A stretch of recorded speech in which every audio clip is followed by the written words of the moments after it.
everyone, welcome to All Things Indian Friendly Voices.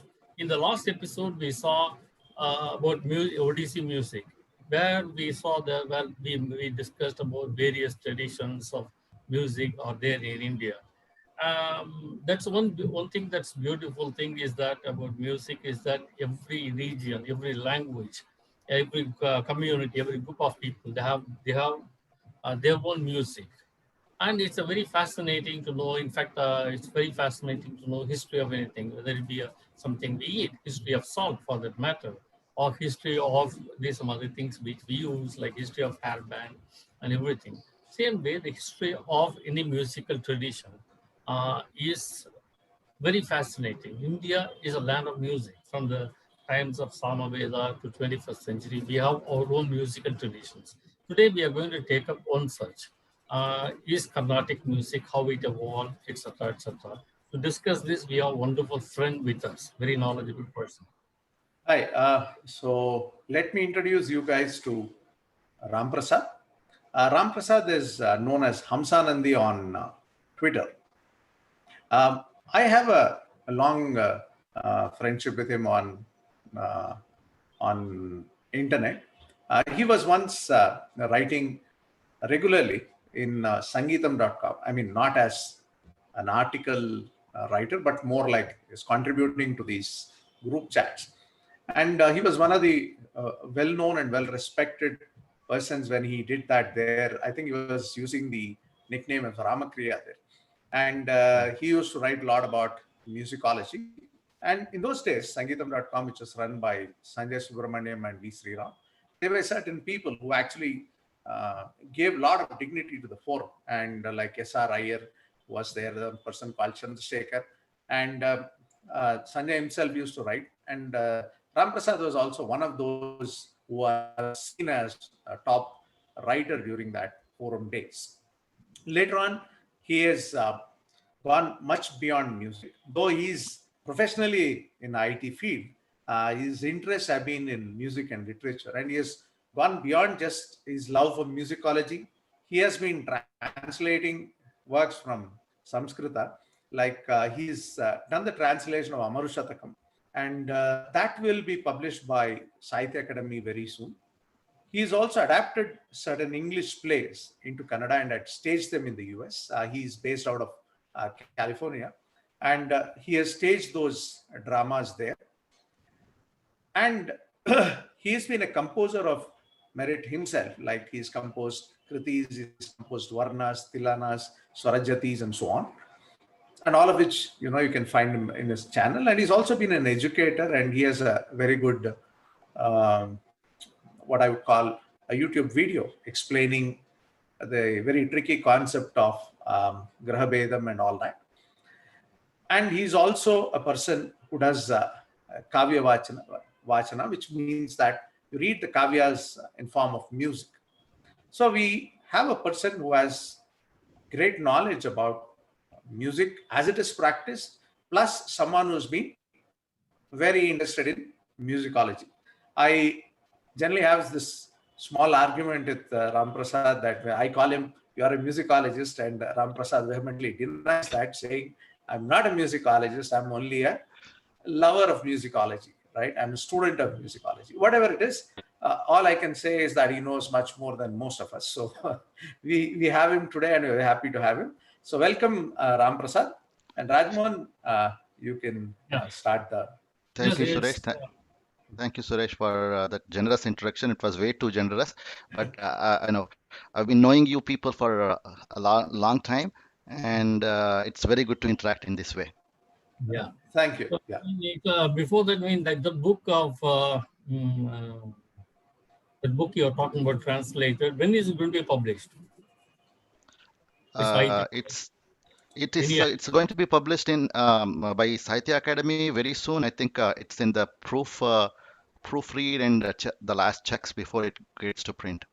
Okay, good. I'm sorry, I didn't follow that up for a long time. So because I think there were some delays because of the printer, and it's still not complete, but I think it'll be very soon.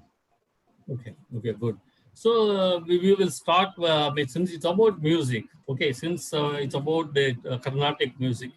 Well, whatever comes to your mind, can you sing a little bit, and we'll start our program with that. Yeah, maybe your own composition, one of them. I can compose anything, Oh, anything. okay. Anything. Mm.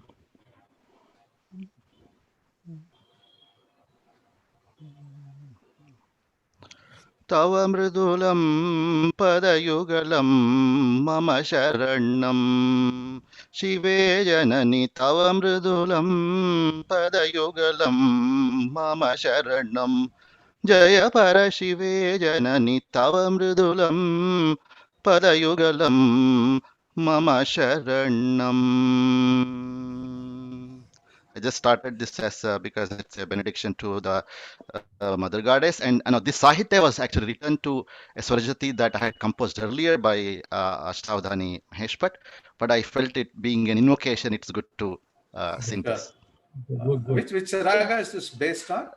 This is Kamavardhini, Kamavardhini. but and I would like to call this as Ramakriya because in this especially I tried to utilize some of the sancharas that Dikshitar has used in Oh, his okay. in Okay. Kashi Ramakriya Kritis, right? It's Kamavardhini, but it does use the special Vakra sancharas. I mean, you find those things in Kamavardhini, of course you do, but I try to sort of highlight those sancharas because it's a Swarajati. The point about a Swarajati or Varna is to actually show the real chaya prayogas of a certain raga.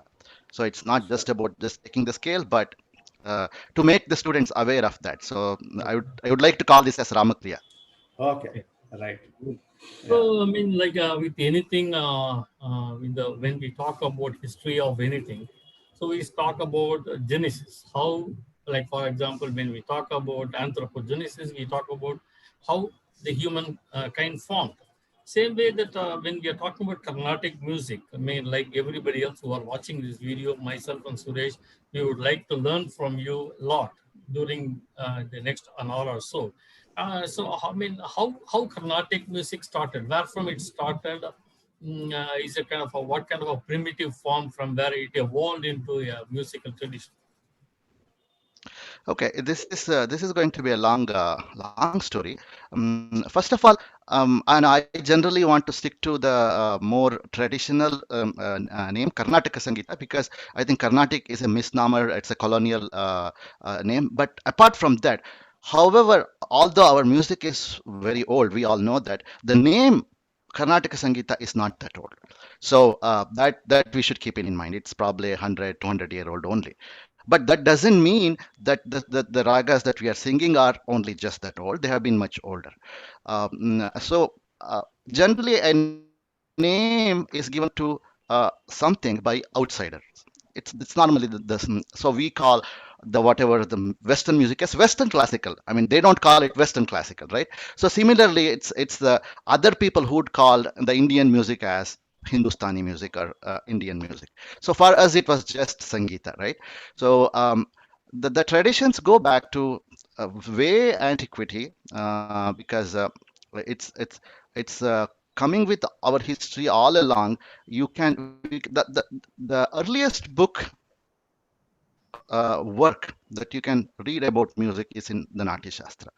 The Natya Shastra of Bharata can be dated to something like about 2200 years old at the most, 22 to 2300 years, and at the least it is about 1800 years. So somewhere you can just keep an average of 2000 years old.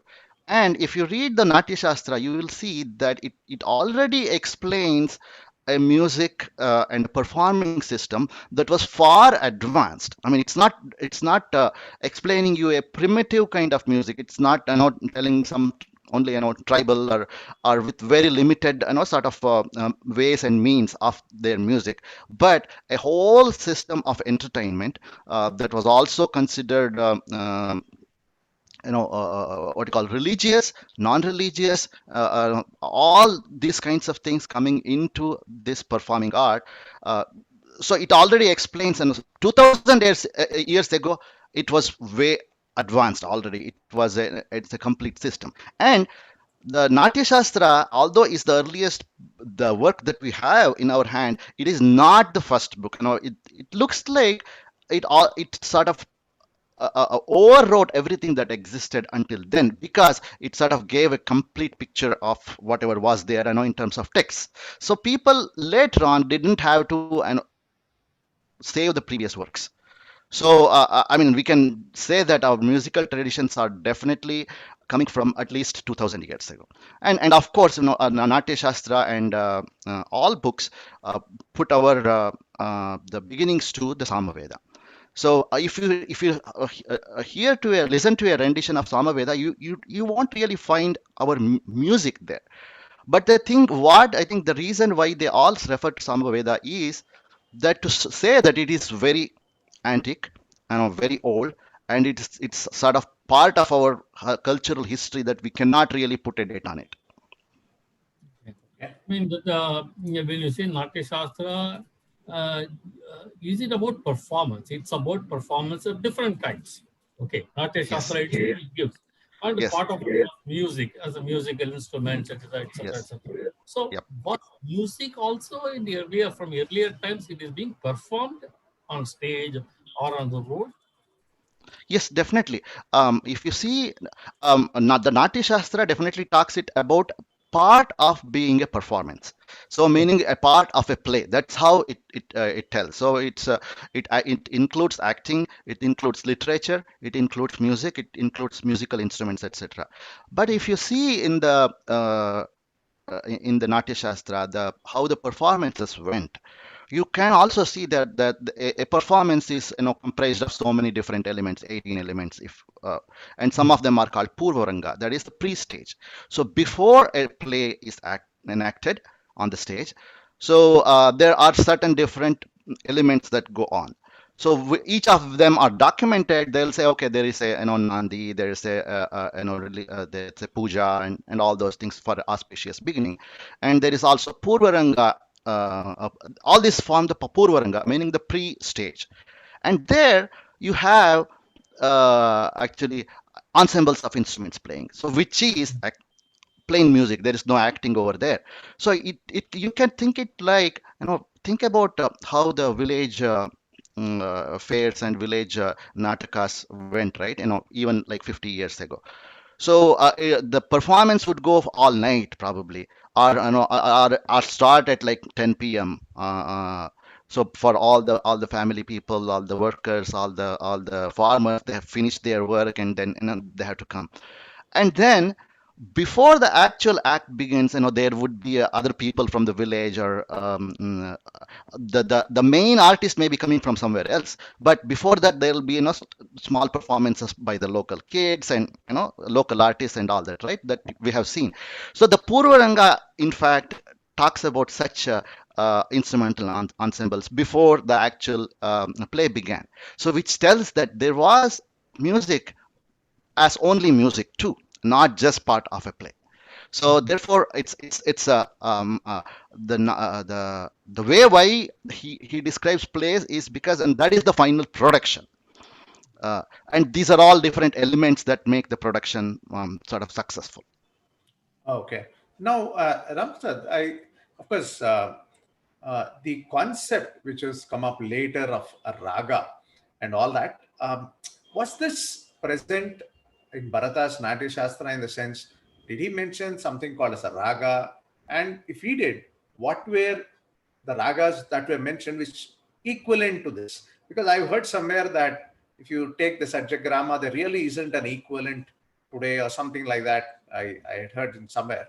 So just wanted to check with you, how did this consolidation happen? Is that how did the ragas and the rathalas and swaras, that sort of thing? Yeah, the swaras, they have not really changed. If you see the Natya Shastra, you have the same Shadja, Sari, Gama, Padhani, right? That and I don't think I mean it should be, they should be predating Natya Shastra by by several centuries. I guess, because you cannot say. I think Naradiya Shiksha is the first place where the description of different notes, the how the names of the different notes like Shadja, why is it called Shadja, why is it called Panchama, all these are described. Okay. So all the notes are there. They haven't really changed from then to now. And coming to the concept of raga, the name raga does not appear in Natya Shastra. It comes, I think, the earliest it comes is in Brihadeshi, which is about you can say 700-800 years later than Natya Shastra. Okay. So and when we go to that, the absence of something is not is not the in a work is not the evidence of absence, but for a concept like raga, which is so basic to us and not being found in a work like Natya Shastra, so that sort of we can think the name raga as we apply today did not exist. There were different gramas and jatis. Jatis could have been what we call what we call raga today, or very close to that. Grama is not something that you would sing, but grama is a framework of notes. Oh, I see. It basically tells what are the notes and what are the interrelationship between the notes. So therefore, so the different jatis that will conform within those kinds of intervals between notes, they fall into that grama. So for example, and the Shadja grama is what we are singing today too. So Shankaravarna. I mean, no, I'm telling the framework. The Oh, Shadja grama is the framework where the Panchama is frequency wise 1.5 times of Shadja. So oh, okay. sa pa sa. This is your Shadja grama. Okay. Oh, While in the other grama called Madhyama grama, what they would say is the Madhyama has fallen. The Panchama has fallen to one Shruti or one bit. So your Panchama would be where what we call the Prati Pratimadhyama is. Madhyama. Okay. Sa right? So, but when they are singing, they would be singing sa pa. Oh, It sounds very odd to us right now because we are not just used to that, but okay. that's how it is. So it's a different framework. I see. Uh, so between the notes being used in those grammars, different jatis Arise. can arise. And while we think that the Madhyama grama is impractical now, right? We are fixed to this Panchama. Panchama being here. But a murchana of a Madhyama grama, meaning something that doesn't start at sa or ma, but a different note and takes an octave, could be a valid raga or valid jati even within Shadja grama. Oh, I see. I see. So, yeah.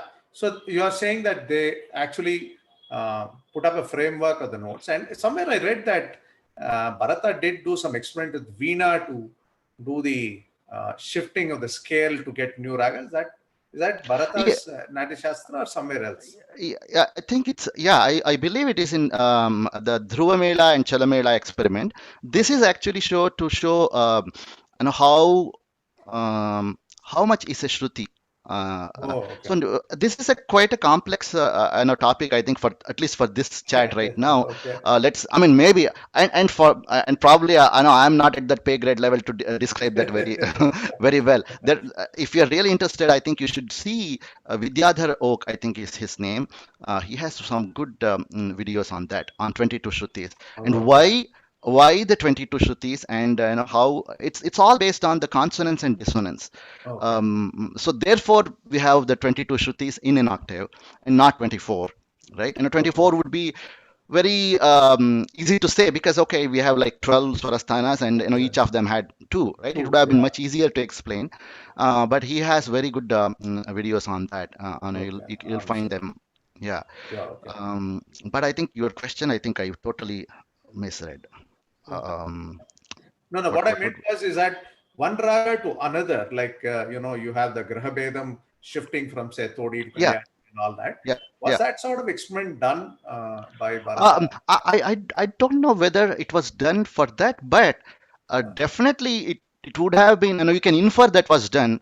not by that specific experiment, because unlike what we are used to today, we have a system where we are speaking, we are singing. If you go to a concert, right, the every composition is sung to the same shruti, Shruti, yeah, right? yeah, You have one other shruti of the vocalist or the main artist, and everybody will set to their shruti.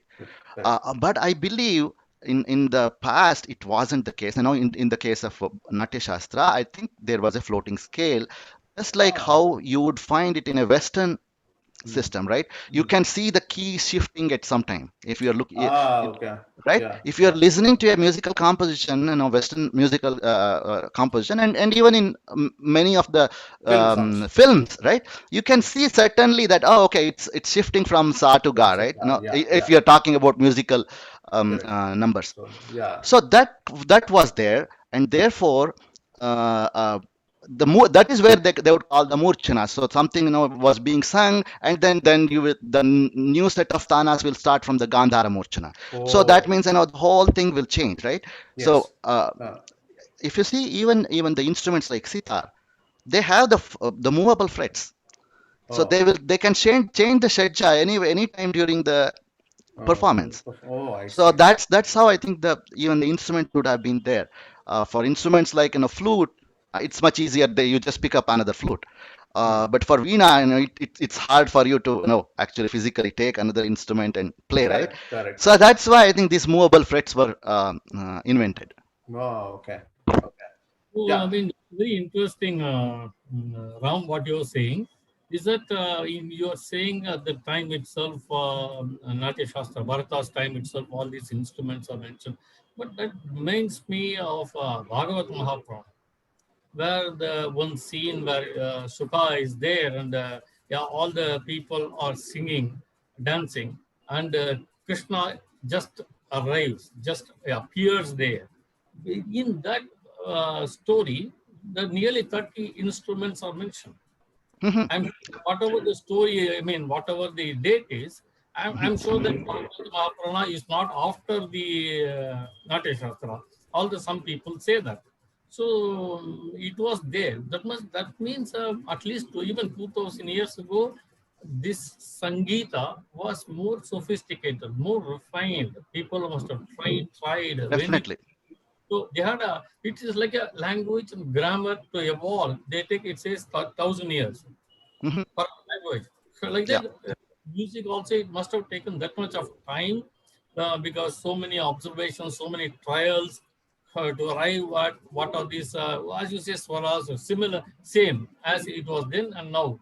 But to invent ragas and I mean experiment with talas, and that leads me to a very general, very large question. Was Indian that is in Bharata, in India, was the Sangeeta Paramparas, traditions were they all different in each region, or Indian classical music was one? If at all, I mean now we have every region has got a music, but Karnataka Sangeeta and Hindustani are highly, I mean, okay, they are the Indian classical music means these two are referred to. But was it like that from the beginning? There were is a different paramparas everywhere, and everywhere all of them follow a specific kind of a thing. I don't know because that Bharata mentions Dakshinayata. Mhm. So that means he is grouping all the southern into one, probably including Odisha and other places, because those days Dakshinayata included a part of Maharashtra also. Mhm. Yeah, yeah. So, I mean, Varada, is it a unified one particular source from where everything came, or each one developed on its own? I think a bit of both. I think if you see, some of the musical things are universal, right? And whether it is in India or whether it is China, why should an octave be like that, right? And why what the frequency relations, they are more to do with your how human ear perceives.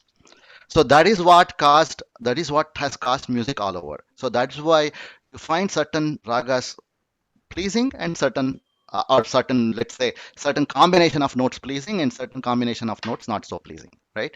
So you, this is where it gets very cloudy, and it goes to very prehistoric times, I think. Because we cannot really put a date on when this happened. But what we can say is, by the time of when we started reckoning history, they have already come to these, how these notes are there, and the names got propagated probably from one place, and that's why it's Sarigama Padani all over. When you come to see, what forms Indian music is, anybody who um, whether they are in Nepal, whether they are in Pakistan, Afghanistan, or Bangladesh, or East Asia, if they think musical notes as Shadja Rishabha, oh, that means it's Indian music, it's Bharatiya Sangita, right? So it must have the namings, must have spread to all other places from some location. We cannot really tell where it is.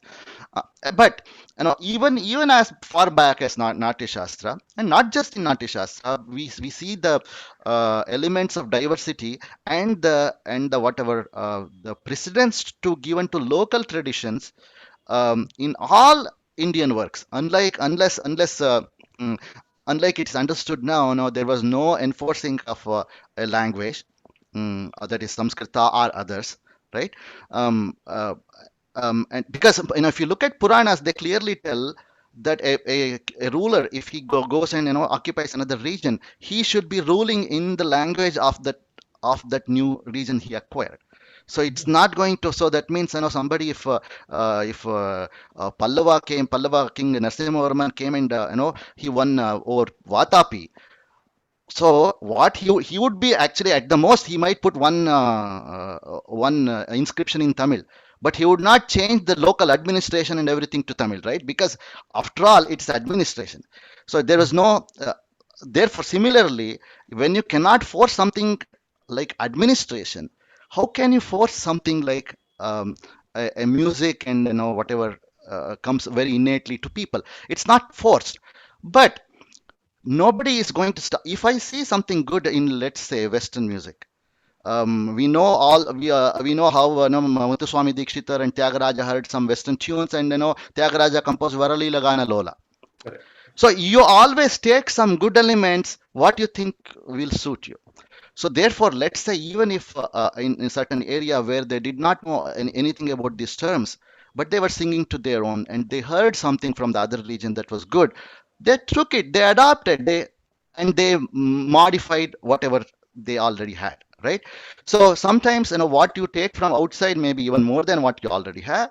I mean, that has happened. Many of the, for example, 18th, 19th century science, after which we took a lot from the Western world, right? So it's just adapting whatever is better for you at that point of time.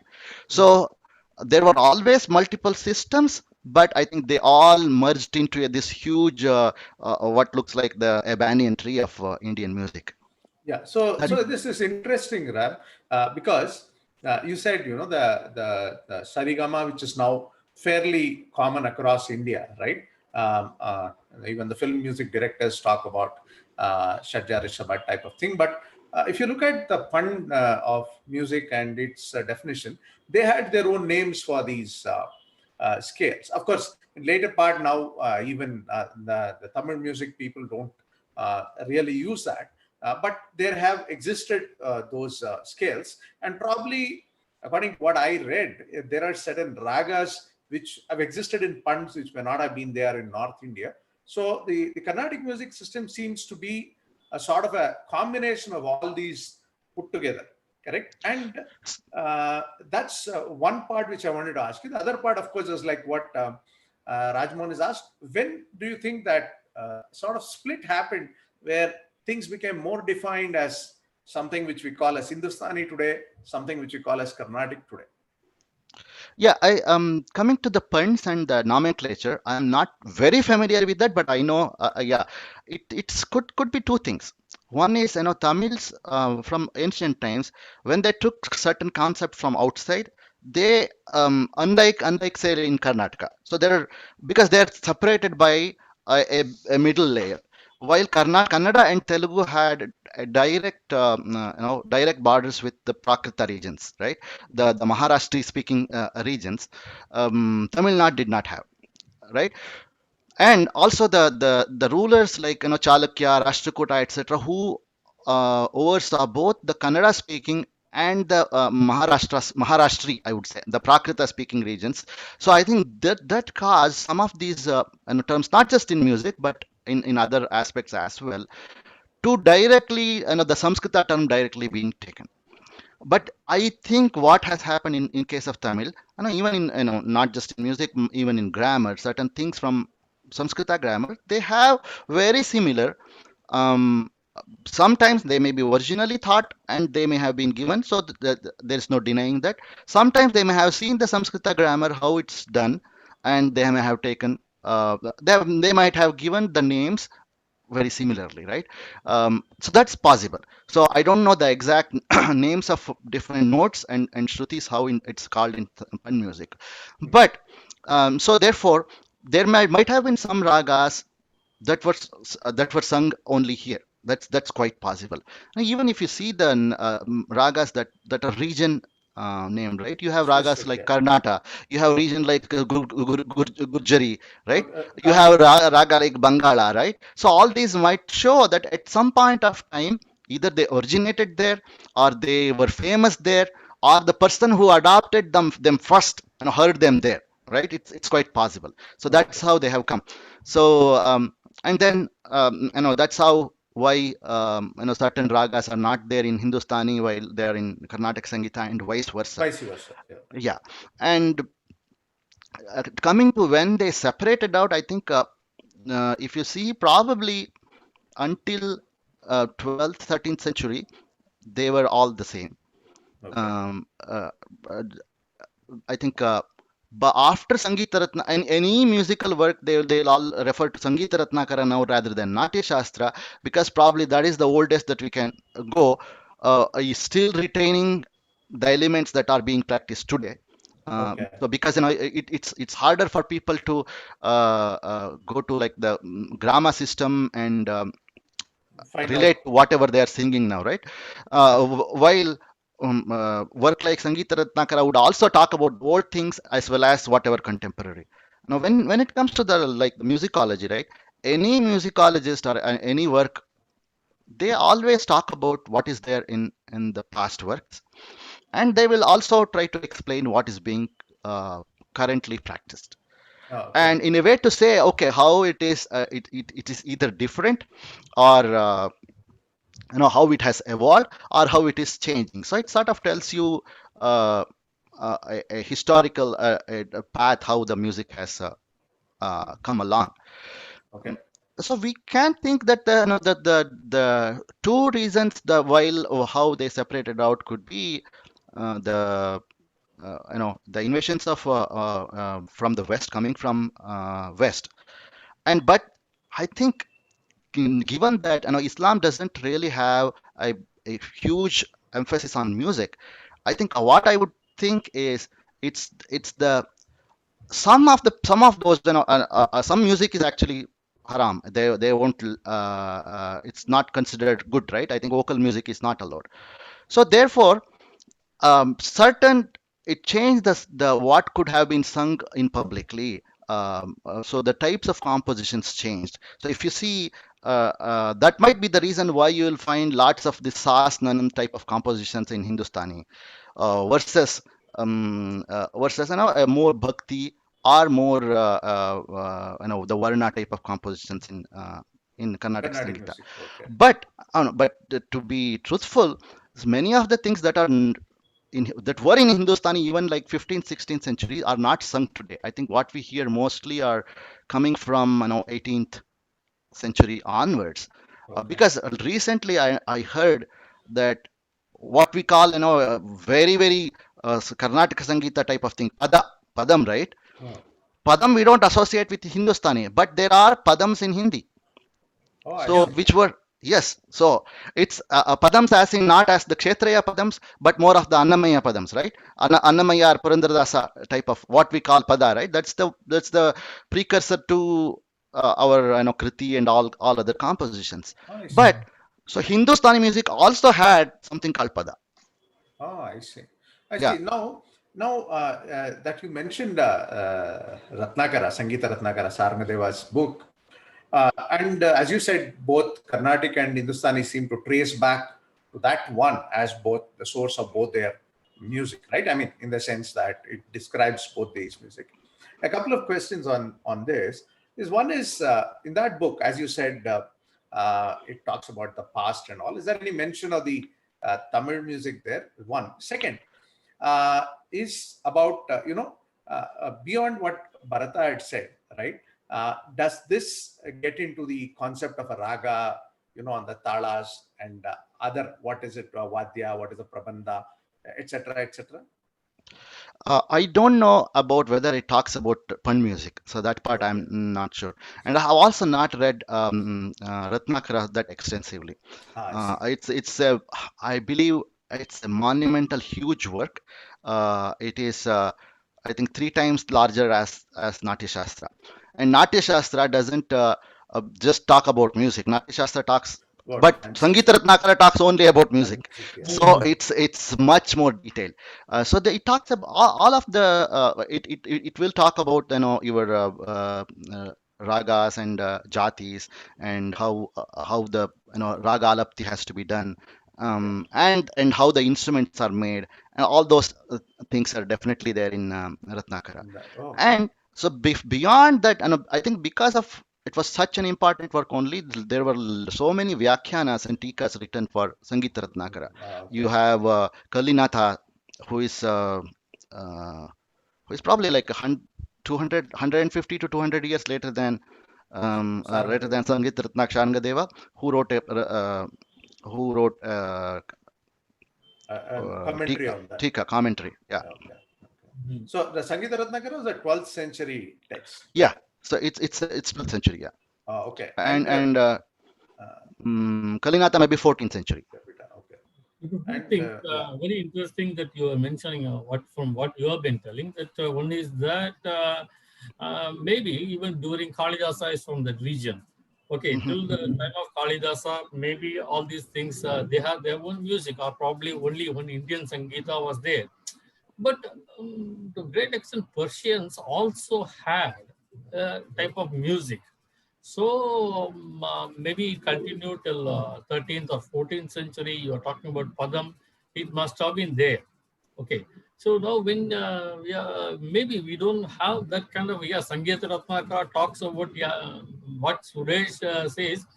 I have gone through that book. Not gone through in detail minutely. Yeah, something is there. I'm not talking about exactly it is referring to Pant, but what I found that about that book is amazing thing is that it divides into music in many parts, right? So, I mean, it even talks about Vadyas, it talks about lyrics, it talks about Sahitya. I mean, each component when you read, if you can take it out nowadays, that is enough, good enough to be a book. That itself will book it in today's standards. For each one, when you read, as if that is the best one. But you talked about the tikas and all these commentaries that were written on Ratnakara. But other than that, somebody who was of the same, maybe a little later, Vidyaranya. So, is there apart from this Vidyaranya and Ratsanga, I mean Sarangadeva, were there any other, are there any authoritative musical texts? Vidyaranya's text is not available. So Oh, I see. we yeah, it's only been the excerpts are seen. The original work we don't have.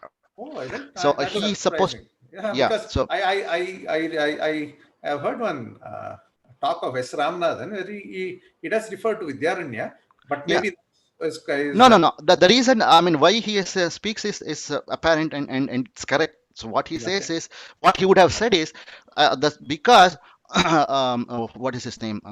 Govinda Dikshita, who is Okay. Venkatamaki's father, he cites Hmm. verses from Swavidyaranya's work. So the good thing about Indian traditions is when although some we know lots of works have been lost, right? And unfortunately, lots of works are there still not read. We hear that there are thousands of manuscripts in Saraswati Mahal and Oriental, so many places they have not even been actually taken out and seen. Interesting. So Okay. there's so much of material. And when there is, I think we suffer from an enormosity of our past culture, which we have not been able to actually decipher. Unfortunate and true. So many times, what happens is in works like, I mean, Ratnakara or anywhere, or even as back as Panini, they would actually say as so told by somebody else, and they will quote those verses as it is. Okay. Okay. So Govinda Dikshita says, okay, as quoted by my guru Vidyaranya. or our Vidyaranya in Sangita Sara, then he will give like 15 slokas. So Oh. that will tell, okay, these are actually taken from there. So Okay. similarly, you have in Ratnakara, you will have verses from Natya Shastra as told by Bharata. So this Bharata. is what it is. And sometimes what they do is they'll say, oh, this is what Bharata said, but I have contrary views Oh. because of difference in space and time, right? Correct. So Correct. this is what Chanakya says in Arthashastra. So this is what he would say. This is what Shukra says. This is what what is his name? I forgot. Uh, other Arthashastrins before him. They say, but this is what Chanakya says. So Oh. similarly, you would find Venkatamaki also saying, this is what. Sometimes it's in the positive thing. Sometimes they will also say, okay, I they contradict. didn't know anything, and they will also blame them for not knowing that, okay, there was a difference in space and time, and they would say, okay, I mean, Venkatamaki says some things like, even a servant in a Vainika's house knows this raga has to be sung like this, but what does Ramamatya know? He said something else. So that is what exactly he says. Okay. Okay. So now a question here. Just since you had since continuing on the Ratnakara, here did the classification of raga solidify during the Sangeeta Ratnakara times, or did that happen much later? I think At least the classification concept has of a raga, the word raga, as you. um, uh, yeah, the classification has been there for a long time. I mean, whether it is for raga or not. So, I mean, any of the Samskrita works, any of the ancient works, you will find the everything is classified into 20, 30, 40 different types, and there are so many examples given. So that means if there is only one of a type, then it is not a classification, right? So there Correct. has to be many of in Nati Shastra you have 10 different types of plays, Okay. and then you'll have meters. When he goes to describe meters, they'll say, okay, these are meters that have 5 syllables in a line, 6 syllables in a line, 7 syllables in a line, up to 26 syllables in a line, and for each of them there are multiple different chandas mentioned. So in specifically, I do not recall how Ratnakara does the classification. But if you come to slightly later, you can tell how they are classified into ragas are classified into melas. Mela is just a bucket. So I think today there's some sort of misunderstanding about melas giving rise to ragas. They don't.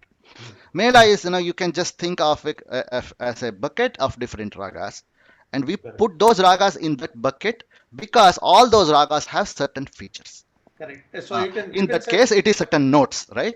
So correct. that is what it is. So essentially, it is like what you said earlier of the grammar, the same sort of a Yeah, framework.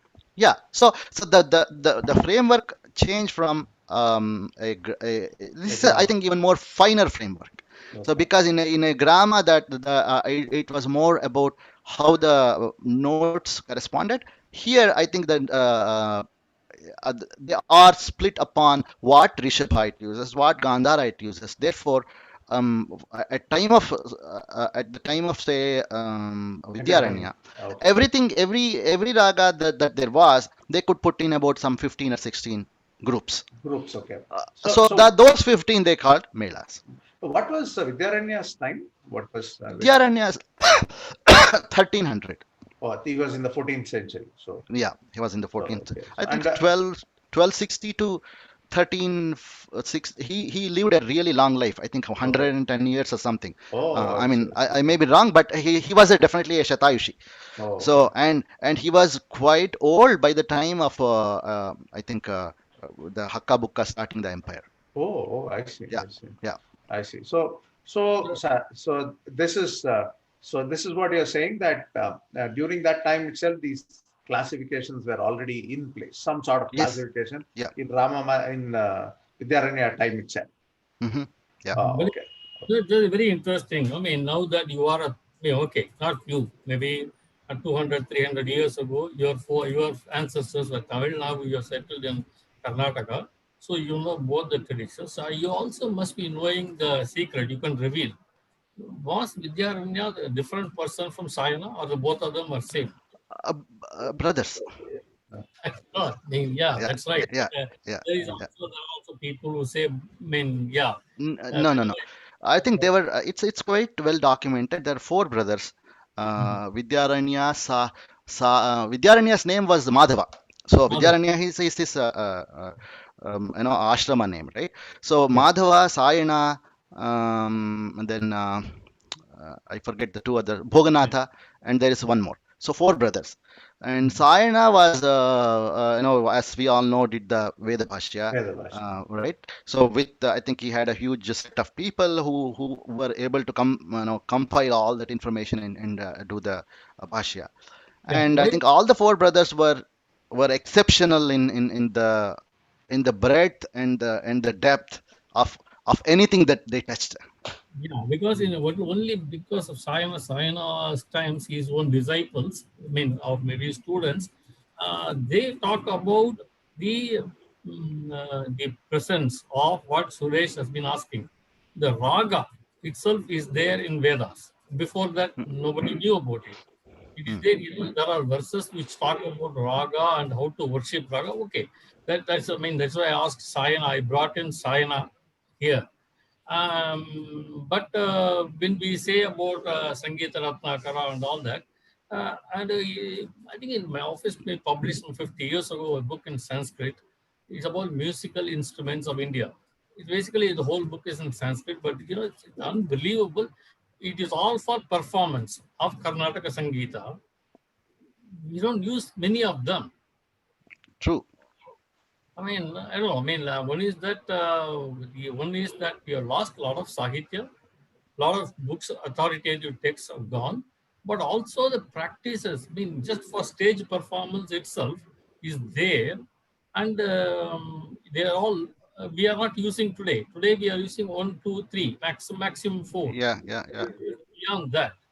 So, do we have that kind of different books only for Vardhyas? And certain books, authoritative text for the ragas and other things, certain books for Sahitya. Do we have such authoritative, like canonical text for each? I think so the problem with us is has been this. I know if even if you see like the sculptures, right, and on any temple, you go and you can see so many musical instruments that are not there today. Yeah, I mean, they look similar. Yeah, they are different types of venas, and we will just call them different types of venas, but definitely they are not in use today. And most of these works, in my opinion and my understanding, they are not able to teach someone music, Yeah. and they will not be able to teach someone make a veena. Why? I'll tell you why. So because all these were as an accessory guide only, and they were not no, some of these things they are just passed from family to family, right? Generation to generation within the same family, or maybe within a group of people. Now, if you see during Bharata also, the name Bharata itself means performer. So that's why we really don't know when we say Bharata's Natya Shastra. Was Bharata Muni a single person, or Bharata Muni was representing a tradition of performing people, and that is why it's called this one. And then, for example, you also have the word called Kushilava. Kushilava is a performer once again, and in Ramayana we say Kushalava sang the Mahabharata Kushilavau, and he says that. So Oh, they performed in front of Kushalava perform Ramayana in front of Rama, right, in Uttarakhand. So which comes from First. where, Yeah. whether Kushilava came before, or Kushilava, the name got attached to them because Kushalava sang in front of Rama. So that Right. we can't really tell there. Yeah. Yeah. It's very hard to tell that apart. Okay. So what I would believe is, um, the art of making Avina actually in practice, using what type of food. I know it may be described in a book, but there's a lot of practical aspects with it, which would be only done using an apprenticeship from someone who is already known. No. So Okay. this book would be only used as a guide on the side to tell, Okay. okay, see, I'm doing this. This is because you have to put the frets like this. Oh, by the way, you know Sangeet Ratnakara tells, okay, to put the frets at, there are measurements, right, for making, so this is how you Avina. make those things. So the every step and every, this one may not be there in the books, and Okay. sometimes they are there in the tika but not in the original work. Okay. And the reason why these books were there is they were sort of, I would say, memory aid. So that is why they were all written in padya, so that somebody who was in the art of, you know doing something, can just, like, whether it is Shilpa Shastra Memorize. or make, right, they can memorize those things. Those are the concepts. Then they may be telling about the, just the, if it is Shilpa, right, they might be telling the various proportions, how the face Correct. should be, Correct. with respect to the face, and how much should be the abdomen, how much should be the legs, and all this come Correct. in very handy verses. But they will not actually tell you, or they cannot tell you, how to actually work on the stone, right? So Right. that has to be experienced by somebody who is actually doing and seeing. Okay. So similar with music too. Okay. No, So music, Yeah. any so amount of telling you about Raga Mohana will not tell you, How to sing it. this is much easier, right? It Correct. conveys the raga. Mm. But any amount of writing, you can write that. If you know this is this, then you can say it is a Uduva raga. This skips these notes, and I know it shines in upper, Okay. Yeah. sthai. Upper All side. those things will be fine when you know the actual The actual performance. record. Now, Yeah. Ramprasad, just getting back to the history. So we say Bharatamuni probably 2000 years back. Probably Silapadigaram, I think, is dated around the 5th century, if I'm not mistaken. I don't Mhm. really know. Then, of course, 20th, 12th century was Sarangadeva and Sangeeta Ratnakara. And then probably the 13th and 14th century, Vidyaranya's Sangeeta Sara, right? That's his Yeah, Sangeeta Sangeeta Sara. Sara. right. Now, coming from there, now you mentioned people like Govinda Dikshidhar. So, if I were to come on the historical line, lineage of musicology, especially in the Sanskrit part, right? So, after Vidyaranya, who were the important musicologists that came after him? That we have, like, Kallinatha, right? Kallinatha is the commentator for Commentator, yeah, for Sharangadeva. Sangadeva. And then Kallinatha, after that we have, I mean, there are many, but I'll just tell whomever I Important can, ones, yeah, who yeah. can I recollect. Okay, So there is Nijaguna Shiva Yogi, which who probably is around the same time as Vidyaranya. So I have not read his book, but I think his book is in Kannada.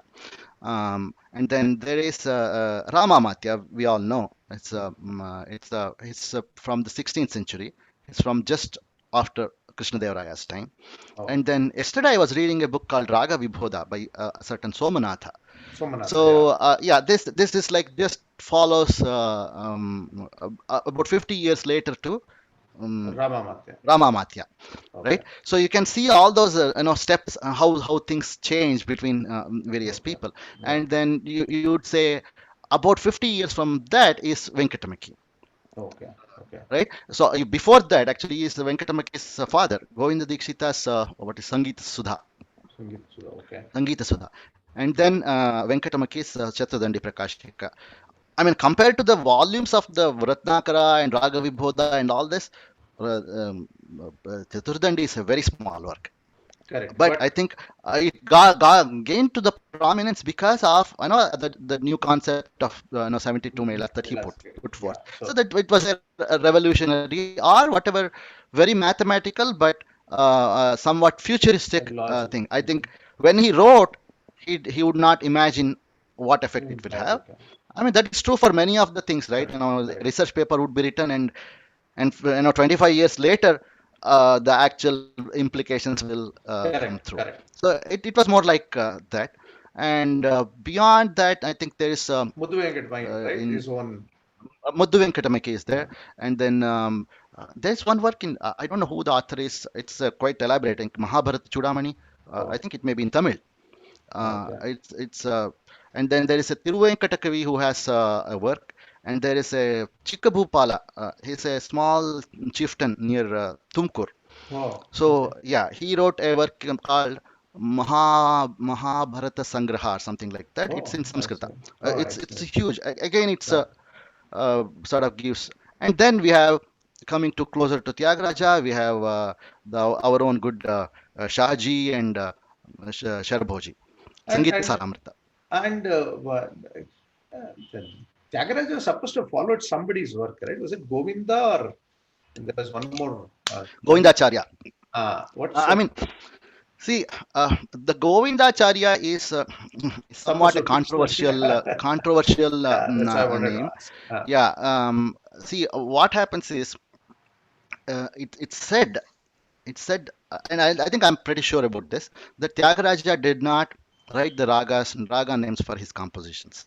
Right. Uh, Given the times, of I don't know whether it was Tyagaraja or it was Tyagaraja's disciples, they sort of wanted to guard it, the music to themselves, or their Shishya Parampara. I mean, there might be a lot of reasons for why one would do that. So they normally the narration that you hear is Tyagaraja sang them extempore, right? It's quite possible. I know somebody like Tyagaraja would can sing them extempore, and I also think even if they were singing extempore, there would be a lot of musical forethought, and there will be a lot of tune up even after that he did. But I think a lot of the smaller songs, I would say, I mean, for the lack of a better word, smaller songs such as the ones normally that you sing in this Deshaditala, right? Enta Veduko O Raghava or Okay. Marugelara O Raghava, this type of songs, which Oh, have okay. a sort of extempore feel about them compared to a Jagadananda Karaka, right? So that one comes Okay. with a meditative, very thoughtful process of putting how the musical element should go, how the lyrical element should go, etc. So it said Correct. Tyagaraja sang the compositions extempore while his students would write them. Right, one of them would write the Okay. lyrics, one of them would write the notation. So that is what is said, and then they would practice Oh, them. They would practice them, and then they'll come back and sing it for him, and then he would sort of refine them. So this is how they went. So in the manuscripts of Tyagaraja, the ragas are not mentioned. They are generally mentioned right. like scrambled. They are scrambled many times. The syllables are scrambled, and there will be an indication of which mela it is coming from. For example, a Jayanta Shri Okay. would be written as 22. So 22 is coming from the 22nd mela, and Correct. and then instead of Jayanta Shri, it might be like um, Shah Jri something. The combination of letters would be different, but it will still have Ja, Ya, Ta, Sha, and Ra. Those five syllables will be there, but they'll be mixed up. Oh, I see. So this is how they wrote the names. And then later on, I think Tachur brothers or somebody, Tattoo Brothers, yeah. they came up, and they looked at these, and they gave some of these names, and some of them are said to be very fancy names, and same names to for the same raga, multiple names. For example, Mayurdhwani and Kesari, and some names that never that did not match the Shastra. For example, Manohari, and ragas that were definitely known before, but Tyagaraja compositions have a different definition for them, Oh, okay. right? So the Manohari, as we know, was there before, and it was what you call Kamala Manohari. So that was Manohari. Hmm. But Tyagaraja sang in Manohari, which he sang the very last day. It's his last Yeah, composition. yes. That one is a totally different raga, Totally different one, Hori. Yeah. right? So And then they say, I know some of these this work for called Govindacharya's Sangraha Chudamani. So that they you know Correct. there is, and that incidentally has definitions or Lakshana Gitas for most of the ragas that are there in Tyagaraja's compositions. So I know Okay. it's, Oh, if Sangraha Chudamani was before him and he took looked at that and said, okay, I will compose one for each of those. No, that is well and good. But if it was done later to sort of match with Tyagarajas, that we don't know. We okay. definitely know that Oh, there have been composers who have looked at a book and said, yes, I will compose one in each. I mean, for example, you have Dikshiter correct. who said, okay, we Dikshidhar don't himself, have, yeah. right? Dikshiter, he said, okay, there are no compositions Correct. in all the 72 Raganga Ragas, and I'm going to compose one. So that's quite possible. Correct. I mean, that's Correct. interesting because, like, And somehow. yeah. Sorry, go ahead, go ahead. No, no, I just wanted to check. So this Sanghara Chudamani is available as a text. It is. It is. Oh, okay, Yeah, yeah, okay, okay. yeah. Yeah, And Rajmohan. Yeah. Sangra Chudamani is available, and I think there are certain things that make it sort of uh, some people don't trust it because, I mean, some of the terminology that we are using today is from Sangra Chudamani, and then Sanghara that Chudamani, is yeah. actually, it is not following the tradition. For example, what we call Chatushrati Yeah. Rishabham, Mm. right? In Uh, Kalyani and Shankarabharana, this is actually Panchashruti Rishabham. So that is what it was supposed to be. oh, And this nomenclature okay. of Chatushriti Rishabham, and this one came from Sangraha Chudamani, and there is one more book called Veena Lakshana Vimarsha, which is Veena Lakshana, which is also around the same time. So that also has a certain um, of this new nomenclature, Correct. which Correct. has stuck for better or No, good or not. actually, I remember there was one discussion in the music academy, and Sanjay Subramaniam, I think, got up and asked this question that, there is also a theory that one, as you said, that Sangra Chudamani were probably composed based on Tyagaraja, Tyagaraja's yeah. works later, or some are even saying maybe it was even composed by Tyagaraja himself. We do not know. Hmm. That seems to be a very big confusion about that particular text in this case. Yeah, Rajmohan. Yeah, Tyagaraja, I mean, generally it said, okay, he got a book from Narada called Swararnava. So we Correct, don't know who correct. We Narada don't is, know. Yeah, right? right. And I don't think we It ever should have got. been this book, if we went by that book, right? Correct. So the names like Narada, Nandi, Hanuma, these are all, they all associated with music, and there have been multiple Naradas. people with those names, right? Correct. It's very hard to tell which Narada we are talking about. Fair enough. Fair enough. Yeah, That Rajmohan. very interesting that you have mentioned. Both of you is talking about that. Somebody later, okay, practice. They set everything into a particular raga, like some composition. Like I'm not sure whether this is extempore, something like Nidish Chalasukama. I don't know. Later, how much, I don't think any kind of musical thought would have gone into Tyagaraja's mind because the focus and concentration was something else. So he must have just must have sang in something, and probably, I don't know. It will be very difficult for later people to do all this. I don't think the disciples were around all the time. Exactly. Yeah. I don't True. know. These all things.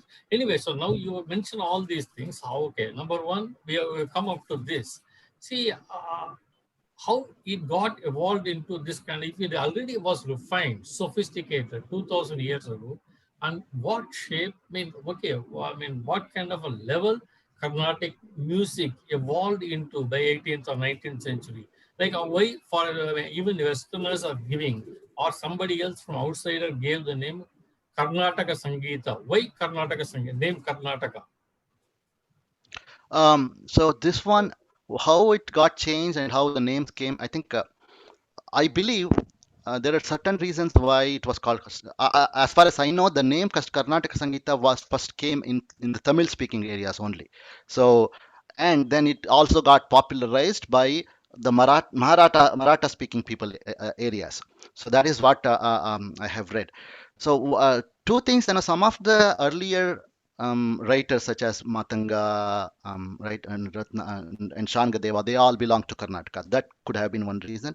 And the other reason is probably that is when after the split happened, right, which sort of distinguished, making it more distinct from the rest of the Indian music. That is when the Vijayanagara, the Karnataka Samrajya was began, right? That's and the next 200 years were the heydays of the empire. So whether it was it was Tamil Nadu or Andhra or Karnataka, they were all under this Karnataka Samrajya. So I think the music of this region uh, came to be called as Karnataka Sangita around that time. Although the earliest references in books, we don't see Dikshita calling it Karnataka Sangita, we don't see Tulaja calling it Karnataka Sangita, right? We don't find that name, but I think it must have been sort of known to people that okay, this is a colloquial name for this music. I think the Okay. earliest we find it is sometime in 1880s or something like that in writing. So, Okay. Okay. but all said and done, things don't appear in writing much later than Then they what? are actually in usage. And that is true for many of the things, right? So, for example, some of the vocabulary in the movie songs, which we consider okay, they're passing, they're not, not of the good standard. But in 50 years, actually, it might become the standard tongue, right? Yeah. So we have seen that happen. We have seen that, and if you see old works in any language, certain things that were called not fit for stage, they came to on stage, right? And so a non-formal form becomes a formal form. So that's possible. So and I think that's the reason why the name Karnataka Sangita came because of the early Reason. early regional association with the Karnataka Samrajya. That is when it should have started. So because for example, considering that the So, Tanjavur Nayakas, the Tanjavur Nayakas came from Hampe, right? okay. And that is the time where after the fall of Vijayanagara, the main center or the epicenter of music was Tanjavur. And Chavappa came from Hampe, and his gurus, his minister came from Hampe, and and and thankfully, unlike today, those times it was considered that the rulers be aware, not just aware, but also be exposed to, being taught to this fine arts. Many of the kings and nayakas of all over India, they were very well read. I mean, not just to as a listener. Many times, as we know that, like in Tulaja, in some cases were extreme, like Tulaja and others, right? The way where they were able to write books, but even otherwise, they were exposed and learned. So the reason, because they came from Karnataka and they had those teachers, maybe there was the name Karnataka Sangita started off. This With is my that. like Okay. educated Yes. guess, in So, around Tanjavur Nayaka's time in Tanjavur. okay. So now But what this about the area was itself called as Karnataka that time itself. Which one? The The Karnataka referred to the see, yeah. Karnataka referred to generally the Kannada speaking area, but Okay. during the Sudevaraya Vijayanagara time. times, Vijayanagara the time. whole kingdom was called Karnataka Kingdom. okay. Ah, So yes, yes, yes. No, wrong. So, That other. I mean, the other part of my question. I mean, if it was so refined by the time Bharata's time, 2000 years ago, and by the 18th and 19th century, what was the difference? Was it an evolution, or I mean, what kind of is it? How very different, vastly different? I mean, I'm sure that maybe, as you say, the classifications might have happened, nomenclatures would have come into set in a particular caste. But what I'm trying to say, ask you is that what is the difference between then and 19th century? I think some aspects wouldn't have even changed a bit. You would still have the very similar kind of exposition. For example, if not in Natya Shastra, but in Ratnakar, you definitely see different types of compositions. And they'll say Uttama composition and Adhama composition, or Uttama raga and Adhama raga. based on, okay, whether it is fit for to be sung with an elaborate alapana or not. That is what even we call it today, right? I know, sir. We call Todi or Bhairavi a big raga, right? Uh, but something like Kadana Kutuhalam is a minor raga. Why? Because it is defined by a very small set of phrases, Yes. and it's very hard to expand on it. Yeah, it is possible when such a raga can develop into much bigger, when a very very blessed composer like Tyagaraja has come and did something for so many ragas, right, Correct. which right, but that doesn't happen. Tyagaraja or Balmurali Krishna happens only 200 years or 500 years once. But for normal day to day musical people, they go by what is easy, right? So that's why certain ragas have stayed for all along, and we know that Mohana has stayed, we know that Nata has stayed, we know that Varali has stayed, we know Kalyani has stayed at least for 500 years. Correct. Before No, that, I think. yeah. So No, similarly, yeah. So no, I just sorry. I sorry to interrupt yeah. this. So therefore, I Yeah, think it was very refined then. It is very refined now. But in the flow of time, some things get lost. And some things get lost for various reasons. Okay, they're either very difficult. If you see some of the things that are described there, you'd actually think how would they do that. But when you see some of the things that are done on stage today, you also see that same thing, right? And it's very, you see people singing to Dvitala Pallavis and with all kinds of things, which are very difficult, right? And there are only few people who can do such things, correct. and it depends on how it can go from generation to generation, and what are the returns, right? Some people might do it as an academic exercise. How many people can appreciate that? And certain things need an education for the listener to Correct. understand, Now, but certain things don't. okay. Yeah, Ram, my question is also this way. One way is, see, when the evolution, as Rajmohan is saying, one thing I find interesting in Carnatic music, especially after Venkatamai's Chaturdandi Prakashika, is that his way of constructing the 72 Melakartas, actually, that book then gave rise to a lot of ragas, which were till then not present, correct? Till then not present, people started understanding, okay, this is a way you can combine to get ragas, which can be a boon or a bane. But we have got a lot of such ragas which were post even Trinity period, right? Where they Mhm. have taken the Chaturdandi Prakashika and others. So I just wanted one thing. Chaturdandi Prakashika defines a mela, right? That is the 72 Yeah. Melakartas. But if I remember, if I know right, they can be asampurna melas, right? And later on, I think, is it Govinda who defined it as a sampurna, this thing? Can you just elaborate on this as to what is a mela, what is a sampurna mela, what is a sampurna mela, and how that evolution happened? Okay. As I said, the grouping was based on what notes certain raga takes. For example, let's say Venkatamaki, during Venkatamaki's time, I'm just saying by memory, but you can take this as an example. There is a raga called raga called Saveri. There is a raga called Gundakriya, and there is a raga called Gujjari.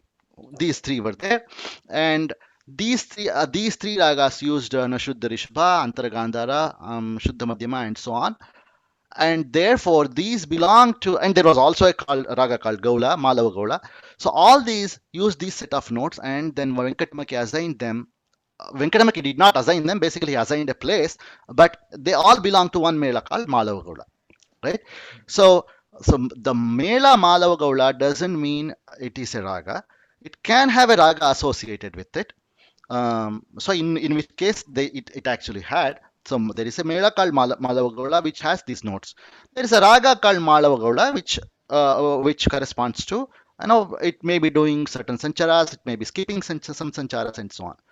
But you have a mela called Bhupala which takes Shuddha Rishabha, Sadharana Gandhara, Shuddha Madhyama, Shuddha Daivata and Kaishiki Nishada. This is how he defines.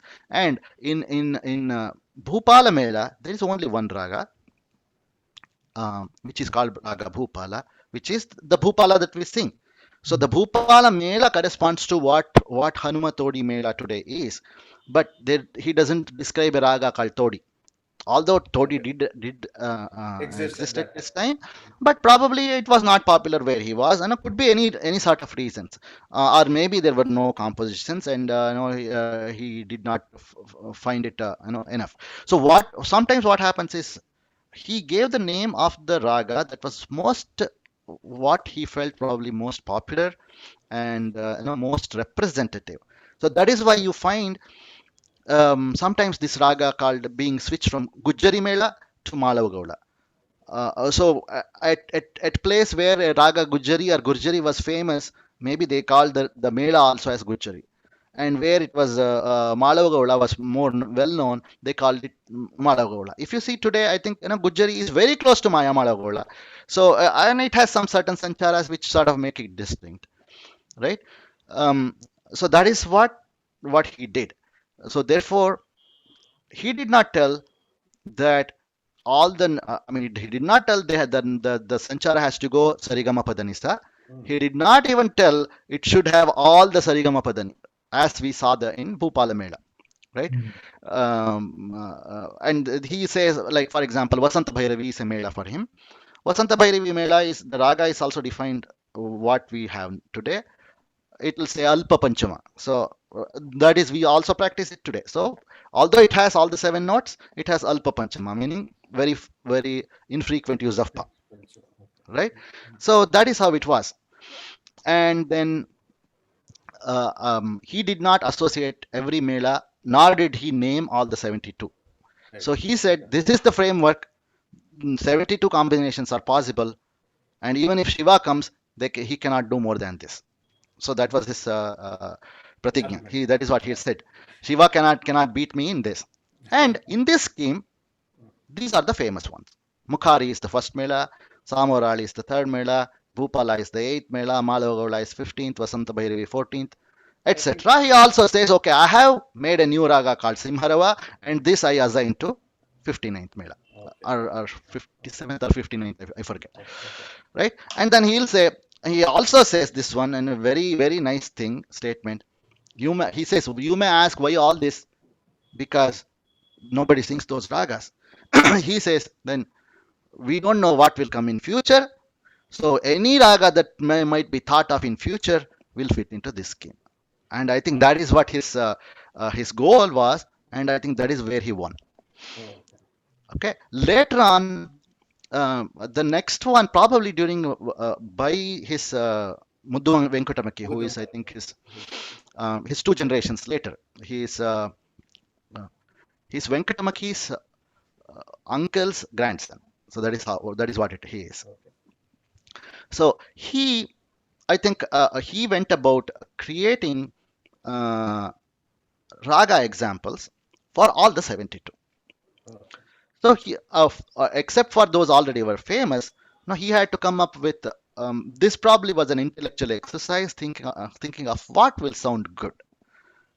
So, trying to take out the Vivadi aspect as much as possible, sort of come up with the Sancharas, and then that is where he described or he sort of named the 72 first time. And based on that, you know that it is not all Sarigama Padanisa. You know, like in Varali is a Mela, right? Sriragam is Vara, a mela, right? Sri Ragam is a Mela. So, and similarly, the new scales that he came up with for the new ragas for those melas were Yeah. also never Yeah. Riti Gaula was a mela, Yeah. Gauri Vela Vali type of things. Yeah. Right. right? Yeah. So that is what they came up with. Hmm. And later on, so that this was the earlier one. We call it Kanakambari mela. And Nomenclature. then Yeah. sometime later, somebody came up with Katapayadi prefixes for this. Yeah. Wherever it was not there, they sort of added. So they called it Varali became Dhali Varali, Malavagola became Maya Malavagola, Shankarabharana became Dhira Shankarabharana, and so on. Right? Mesha So that they call it later Kanakambari. Hmm. And then later on, and this one is where it's tricky. We don't know whether it was Govindacharya. There's also a name of a person called Akalanka, who may have come up with this. Who said again? I don't think they said the ragas have to be Sarigama Padanisa, but they said okay, they will occur. All of them occur. The full Sanchara Krama will be there. Ramam and the Aroha. So Yeah. that is what would have been said, and that is where the further new the Kanakangi Ratnangi that we are talking today Oh. has come into picture. Yeah, it's very So surprising that one of the key things that we use, we do not even know who was really responsible for that. yeah, Yeah. so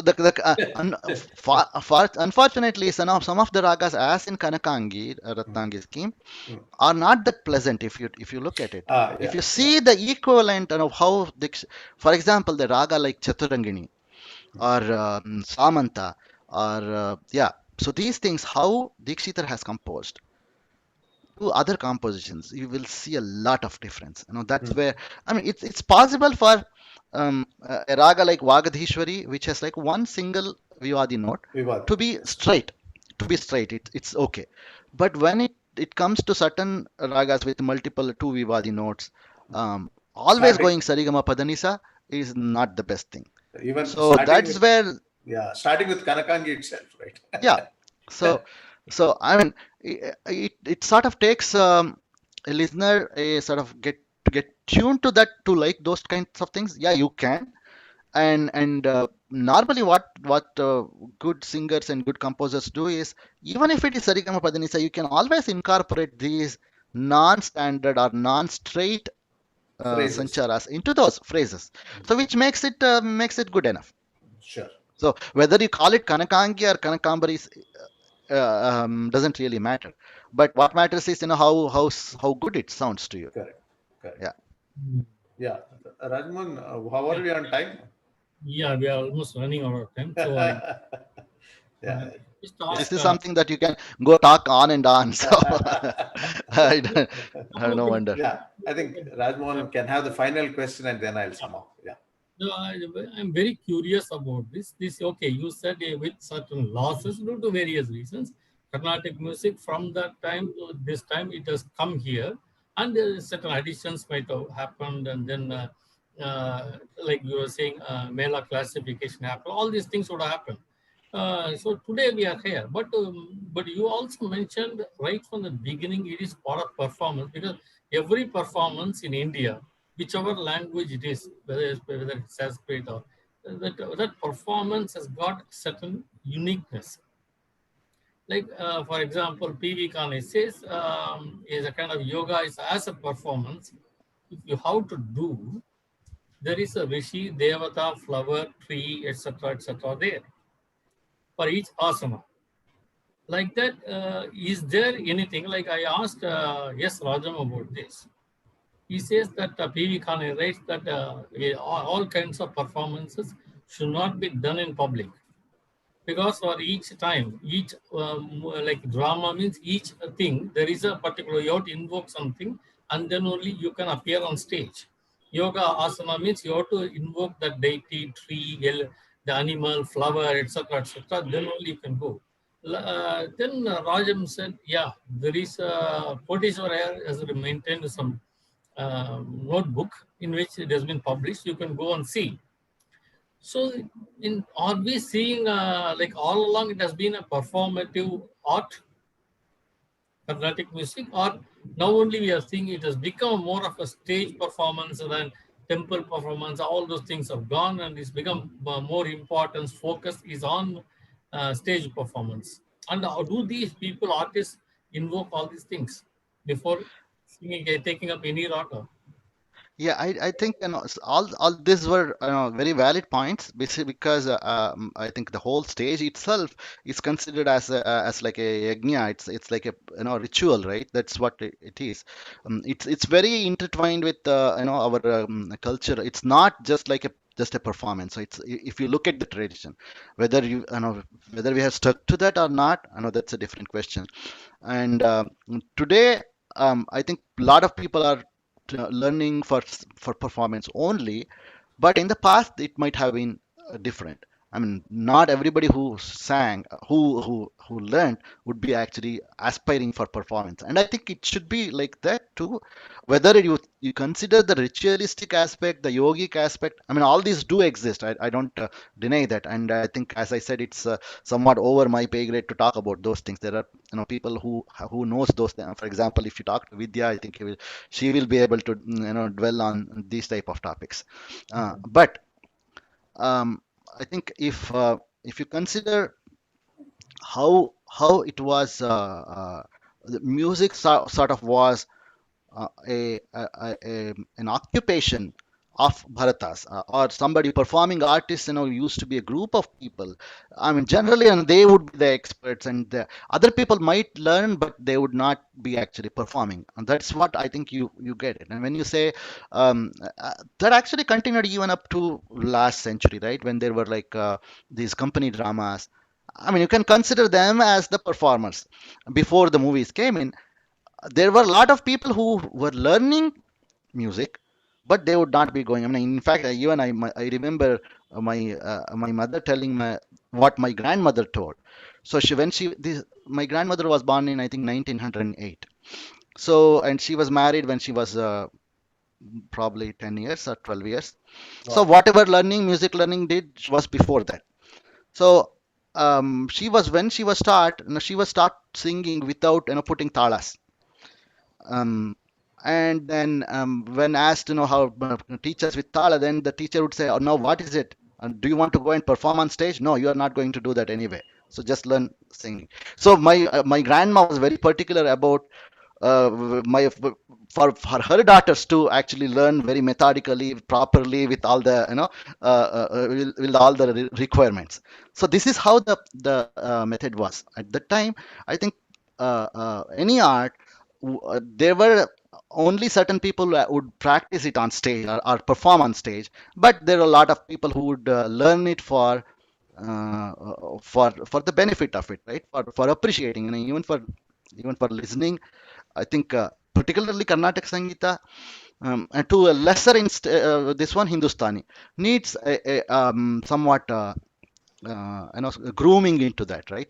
Uh, I mean, that way you can see Hindustani is a little more easier to appreciate for lay people. If you ask 100 people and show them a performance of Carnatic Sangeeta and Hindustani, I think 75% of the people will identify with Hindustani easier than Carnatic Sangeeta. So that's probably because it's more intuitive and on the ears, and the type of gamakas that we use, it sort of ingrains on you. So it takes a person a bit of listening before you can appreciate Appreciate it. Mukhari, Varali, right? Saveri, Bhairavi. all these ragas which we consider very, very typical Karnataka Sangeeta. It takes Correct. a while before do that. Even in Mm. Karnataka Sangeeta, people can appreciate Kalyani, Mohana, Hamsadhwani much more easily, right? So that's Correct. the different I see. Okay. aspects. That's how I Yeah, see Okay. that. Okay. So Tyagaraja, yeah. they are also not stage performers. Yeah, Yeah, yeah, yeah. Yeah, Mm. I personally feel, right, most of music in India is kept alive by the housewives and the women who have learnt it just for, as very you true, said, very your true, grandmother, your mother, very, right? very There are true, so many very of true. them teaching youngsters, right? Yeah, yeah, And that's how it spreads. I mean, they have been very doing a true, great service, of very course, true. because they are teaching everybody, as you said, the ear gets filled with this sound, with this gamaka sound of Bhairavi and others. Like last time only, we were talking with Pratik on that Odisha one, and he says nobody in Orissa will be able to identify with Bhairavi because his gamakas are totally out of our range and we can't Mhm. sing, right? Mm. Yeah, That so the most of the people who are in the house and who have learned it formally from their grandfathers, grandmothers, right? yeah, And they have been yeah. spreading this a lot, actually. Yeah, I mean, Okay. you need a 10,000 people, such people learning before somebody who can come on stage, right? Yeah, right. And then So for every person, every 100 people or 1,000 people who come on stage, there is only one Balamurali Krishna, correct, right? So correct. I'm just saying, and then Yeah, there is a Tyagaraja only once in 5 centuries. So absolutely, there you absolutely. go. Yeah.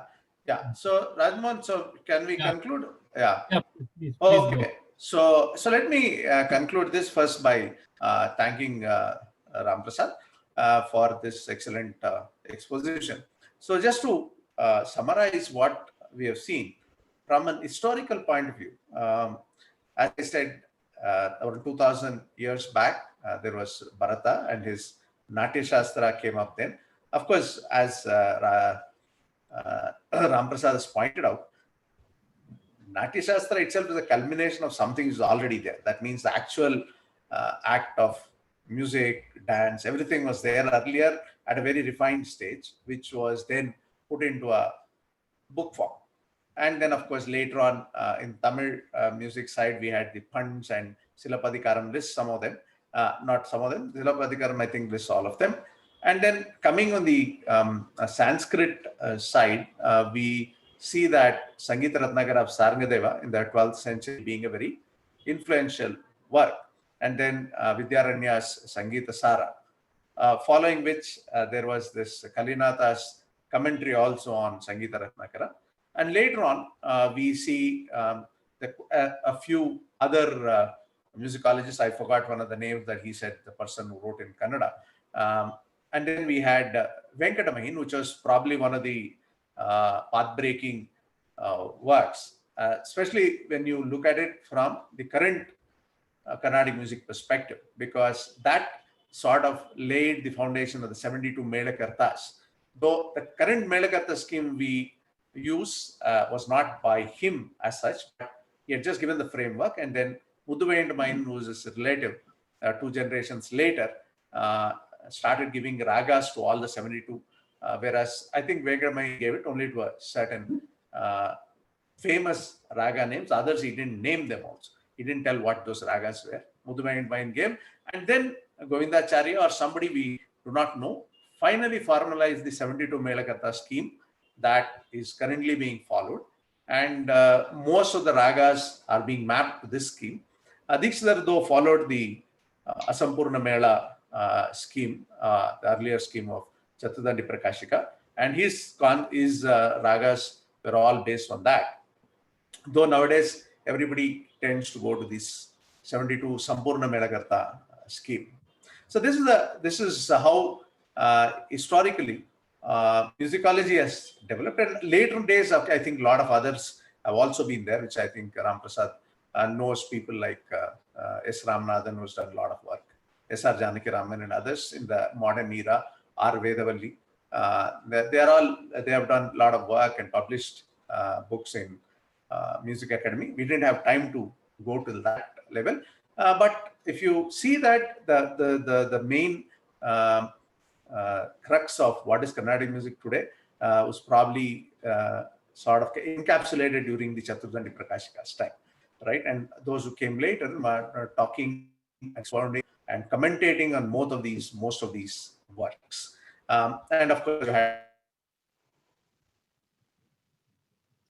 It is okay. I think you froze. To be his internet seems to be a problem. So anyway, so wish you a happy 2021. so what we still use is the 72 Melakarta scheme. Okay, so with that, let me thank Ramprasad once again. Thank you, Ram, for this wonderful time, and we are grateful for you appearing here. I should thank you both for for this wonderful talk. I think given to ourselves, we can just be talking the whole day. there's that much and more, but no, I think we have to end at certain time. But definitely, it's so much. I'm so happy for all this, social media and everything for having given company like you people, right? It doesn't really matter where you are. Once you are connected by some your interests, then those interests and those friendship will go for life. That's what we have found for last so many. I probably know you for last 15 years. Correct. And I think I know Vidya for last 25 years. I just cannot believe that. Anyways, thank you, Ram, and wish you a happy to 2021. Stay home, stay safe, And all the people who are watching this, very, very happy New Year. Thank you very much. Thank you, guys. Happy New Year to you all. Happy New Year, Thank yeah, you. to everyone. Thank you. Thank you. Thank you.